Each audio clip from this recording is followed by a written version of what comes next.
just stop and imagine for a second what it would be like if for an entire year you would actually manage to produce a complete track every single week for the entire year.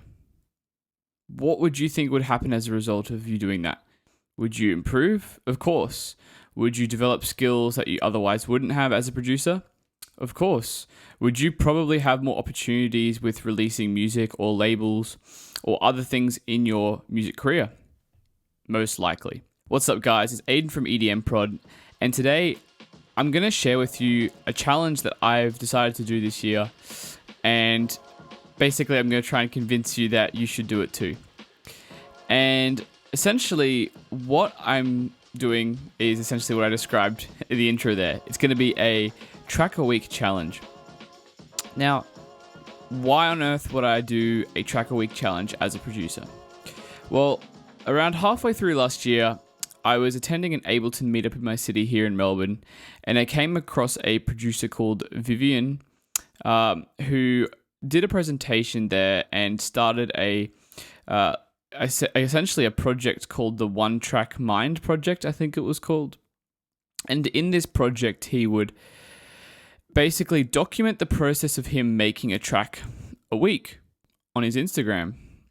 And I think he had some themes and different focuses for each week in there. But the point is he managed to, for an entire year, create a track a week. And this obviously, evidently, led to results.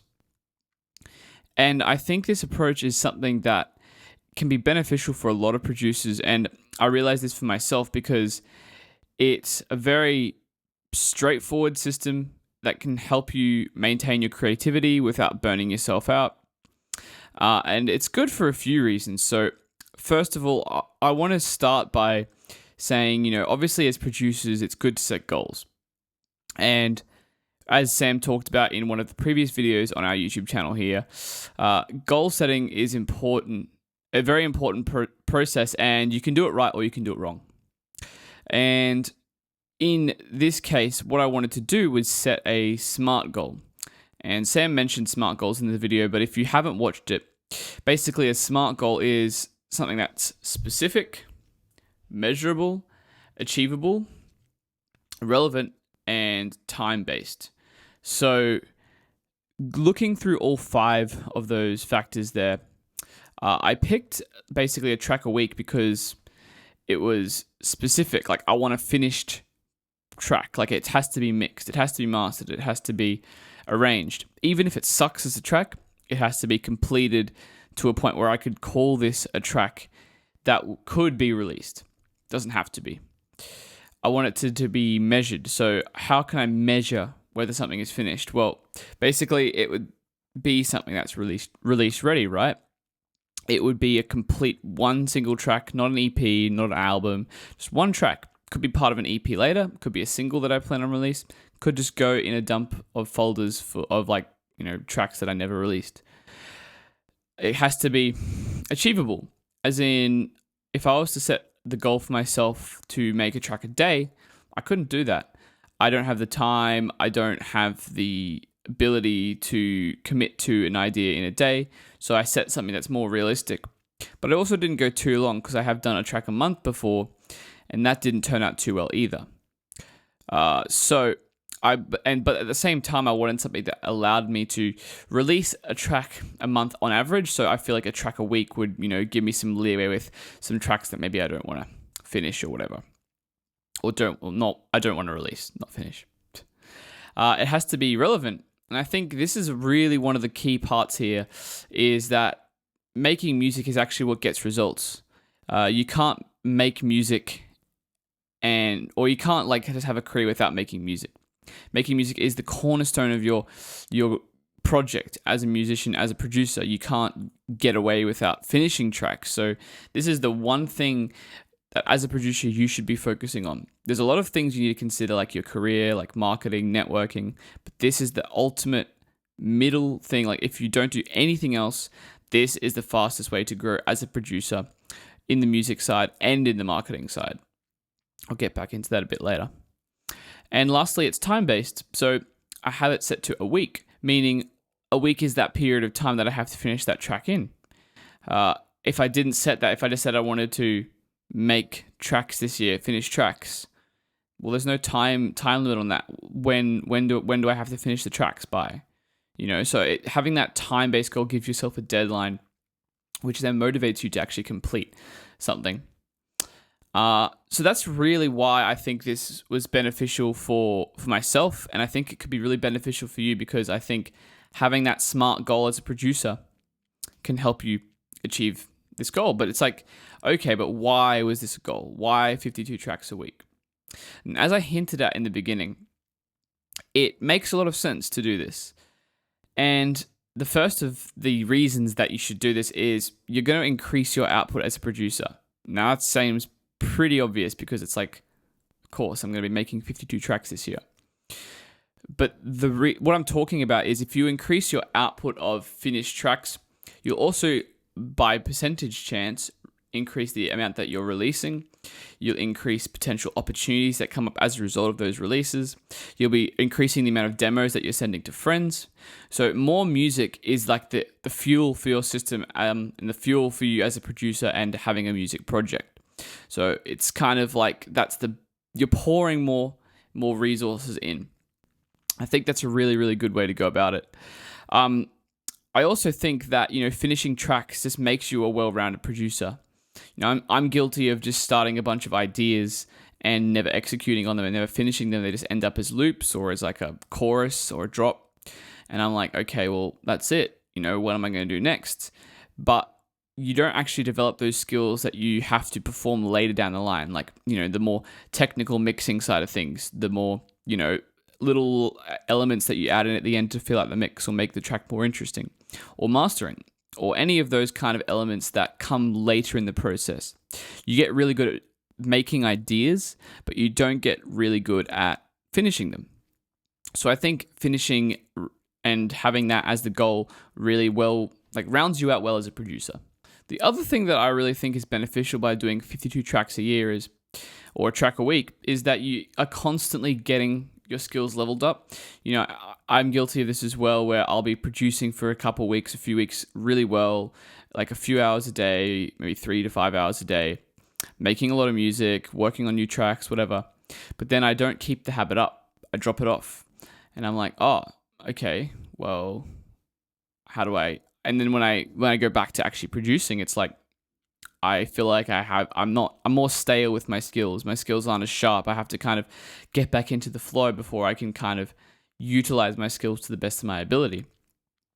Whereas having a track a week, you have to be producing a little bit of that track every day. Otherwise, you're not going to be really getting anywhere. So you're forced in that regard to keep your skills sharp. Okay, so now that we've covered why this is a good idea, I basically have set up this spreadsheet here, and I'm going to do this on here. And what I would encourage you all to do is to do the same. I'll leave a link to this in the comments in the description as well.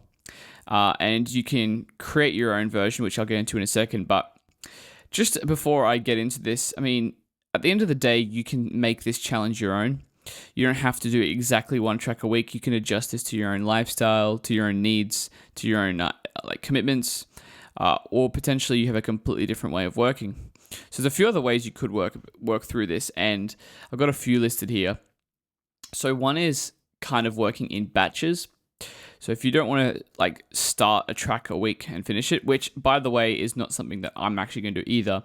In fact, I'm going to start off by finishing a lot of unfinished ideas I've got from previous year, and then as that kind of gets completed, I'll start newer ideas. And not to say I can't start new ideas in between them, it's just that at the end of the day, I'm finishing a track a week, So whatever happens and leads to that process, it's at the end of the week, I have that. But as I was saying, you don't have to do the whole track a week thing. You can say have a 6-7 week period where you have an idea or sketch phase. And I know a lot of producers who love to do this. And then you have a 6 or 7 week period of finishing those ideas. That way you can weed out the ideas. Maybe you don't want to finish every idea. Maybe some things don't go anywhere. That's fine.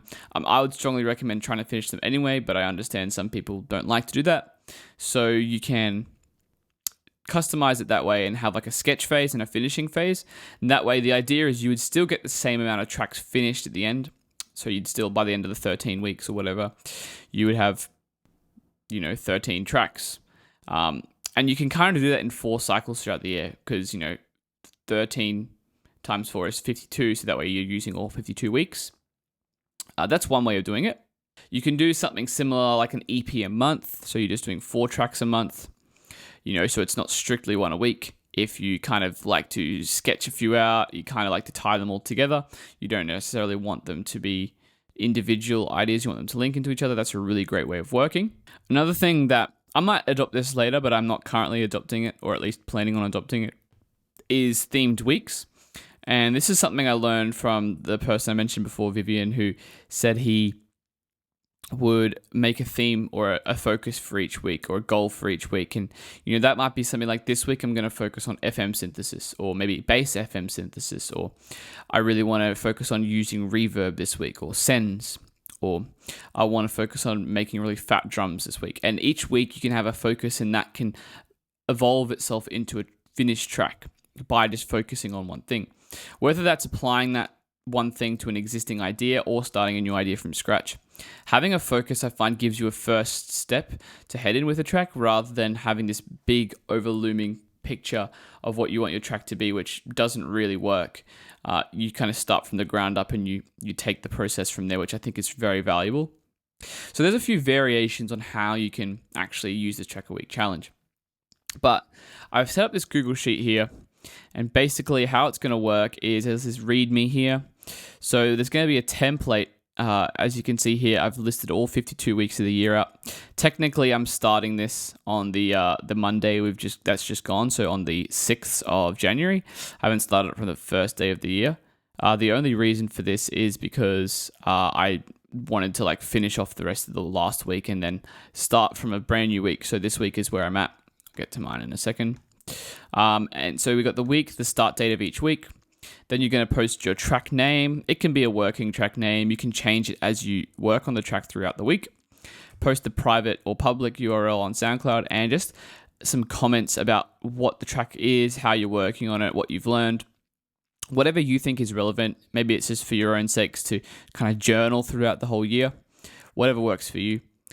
You can go and add some more columns to your own version. It's really up to you how you use this and make it your own. But I'm going to be following along with this challenge for the year. So it's going to be a fun ride. It's going to be challenging. That's the point. So I've already started with my first one here. I've got the SoundCloud link in there. So if you guys decide to join with this, you can absolutely listen to what I've been working on. And for me, at least, I'm going to be updating these links. It'll be the same link, but I'll be re-uploading over and over on the same one. So you can hear how it's changing over time throughout the week. I might not always upload it every time I make a change, but hey, at least you can hear how it's going there. So the idea is you copy this template by duplicating it, right click and duplicate. And then if we duplicate it here, for example, you can then adjust it, name it whatever you want, preferably put in your own name or your producer name. That's what I've done there. And you can protect your sheet. So that way, I haven't actually done it there, but that way no one else who's doing this challenge on this sheet can see what you're doing, or they can see what you're doing, but they can't edit it. That way it's private. It's protected for just you, so people can only view, and it'll have a little lock there icon next to yours like it does for mine here. You can, if you want to, just hide your sheet if you're wanting to do this privately. I'll still be able to see, but that's fine if you don't want other people to see. And then the idea is, continue up with this, post what you're doing here, and I'd encourage you to check out what other people are doing. And I think, I really I'm hoping that some of you guys really jump on board with this, because I know it's super valuable to be able to actually follow through with something. I think it's a good goal, and as I said, just adjust it to whatever you actually want to achieve for the year and what's reasonable for you. As I said, that SMART goal, really hammer down on that and figure out what that is for you. The main thing at the end of the day here is that don't expect to release everything you make. And I think this is a really freeing mentality that you're just working on music at the end of the day. And this is a zero expectations of, maybe you have no actual desire to release any of this music. You just want to simply make music to get better. And, here at EDM Prod, we're big believers in the quantity over quality approach, because we believe quantity helps you get to quality, and making a lot of tracks really, really is the way forward with that. So don't feel like you have to release everything. Also, I think, you'll be really surprised at the results. So make sure when you are doing this, go back and check how you're improving over time. Listen to how your mix downs are improving. Listen to the different compositional techniques you might be using, the different sounds that you've adapted, and your sound might become more cohesive over time, which could be really cool. You might actually start to curate that as a result of this challenge. So I'm excited to see what you guys come up with this year. I'm excited for you guys to follow along with me. So as I said, I'll leave this in the description, and let's do this. Awesome, guys. So if you're jumping on board with this, leave a comment below and let us know. Super stoked to have you on board. Make sure to follow this process here. And if you want this challenge to spread, make sure to like the video so other producers can find out about this video. It helps spread the word. Make sure to subscribe if you want more content from the EDM Prod team here. We're going to be posting a lot on here this year. And really help you along your journey, especially if you're doing the Track a Week challenge. Awesome, guys. We will see you very shortly in the next video. Apart from that, have a great week, a happy new year, and all the best. Peace, guys.